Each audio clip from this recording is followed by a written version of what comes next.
Good evening. My name is Jerome Slavic. I'm the lawyer for the Tlahtlodeche First Nation. The Chief and Council asked me to do this video in order to explain to the members a little bit about the framework agreement that is being proposed between Canada and Tlahtlodeche. Just a little bit of background. In 2008, Canada came out with a new comprehensive claims policy that instead of having comprehensive claims negotiated on a regional basis, like with Plicho or Decho or Gwich'in, individual First Nations could now negotiate comprehensive claims in the Northwest Territories.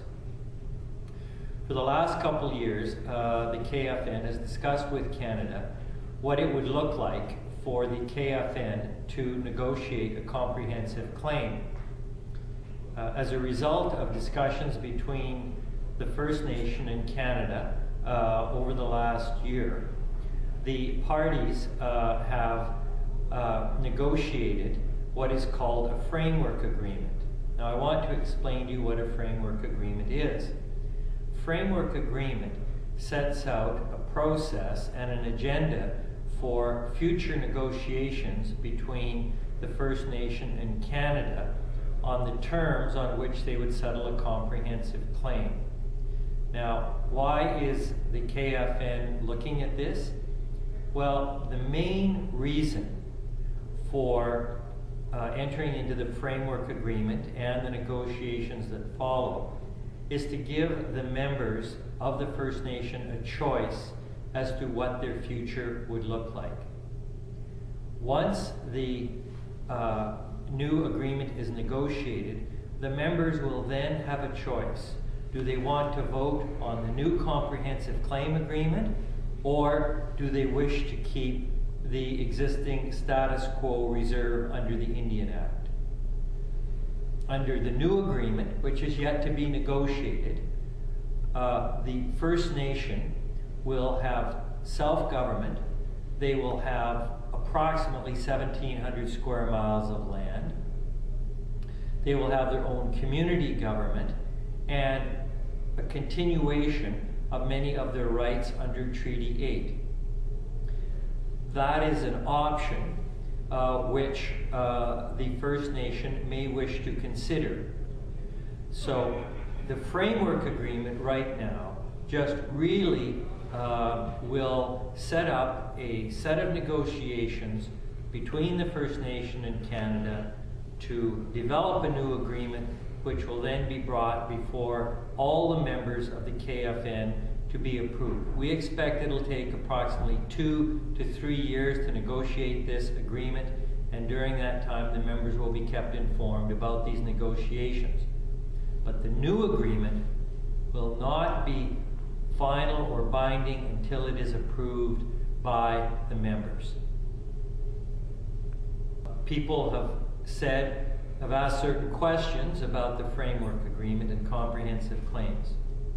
One of the questions they ask is, what will happen to the reserve? Well, right now we don't know what will happen to the reserve until the new agreement is negotiated.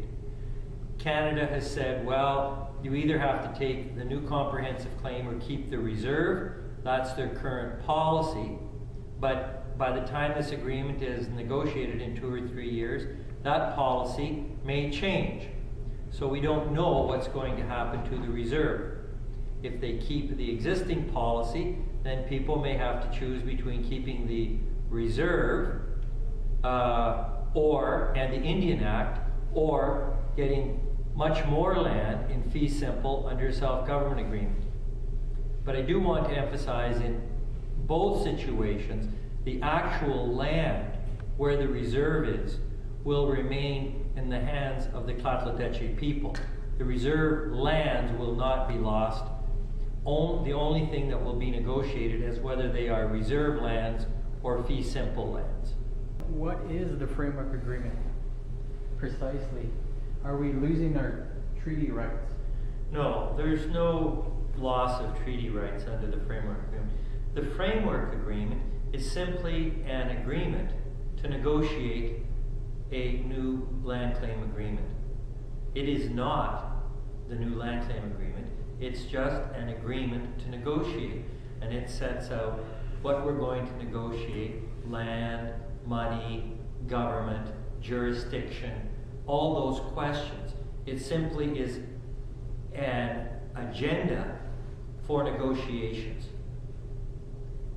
The negotiations will take 2 or 3 years, and as the result of those negotiations, there will then be an agreement, a land claims agreement, that the community will have to vote on.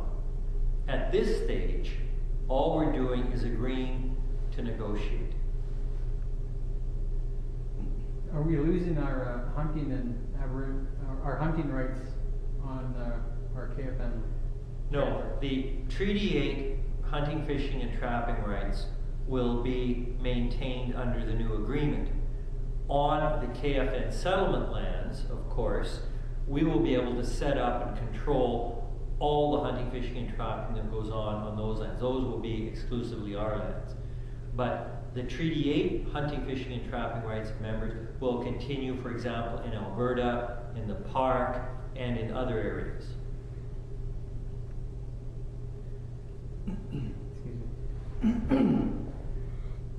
How big, if we do continue with the comprehensive claims, would the reserve grow under the comprehensive? Well, under the comprehensive claims, the land that is given to the First Nation would be in fee simple. That is, you would own the land outright. Right now, the reserve is really owned by the Crown, and the Clatlodetche people can use it under the terms set out in the Indian Act. But under the new agreement, under the comprehensive claim agreement, the land would be owned in fee simple by the nation. The nation would be the exclusive owners of it. The area or size of the land, we estimate, will be approximately between 1,700 and 2,300 square miles. It will be 1/10, approximately 1/10 of what the Decho were entitled to under their AIP. The KFN is going to have to determine where it wants these lands, but it will be an area approximately 30 to 35 times as large as the existing reserve. Now, the area where the existing reserve is would not be lost. That would simply become the community lands of the KFN. So we hope to keep those lands as well, but instead of being reserve lands, they would be community lands and owned exclusively by the KFN as well. Are we... I do want to say, all that needs to still be negotiated, but that's what Canada's told us they're prepared to put on the table. Now, we have to still negotiate that. Okay. Are we going to be losing chief and council? No, the government of the Clatlodetche First Nation will remain the chief and council. And with the treaty that we did sign, that was signed by our forefathers for KFN. Treaty 8. Treaty 8. Are we renegotiating that treaty, or? No, Treaty 8 will remain as Treaty 8. And we will be able to benefit from the rights under that treaty, such as, for example, agricultural benefits. We're negotiating the agricultural benefits under Treaty 8 for cash. We're negotiating our treaty land entitlement shortfall under that agreement as well. Keep hunting, fishing, and trapping rights under that agreement.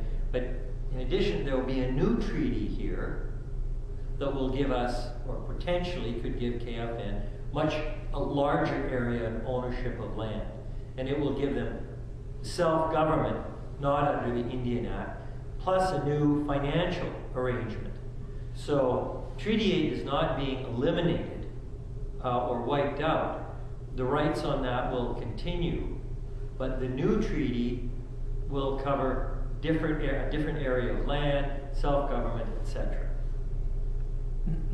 The Doggarts have lost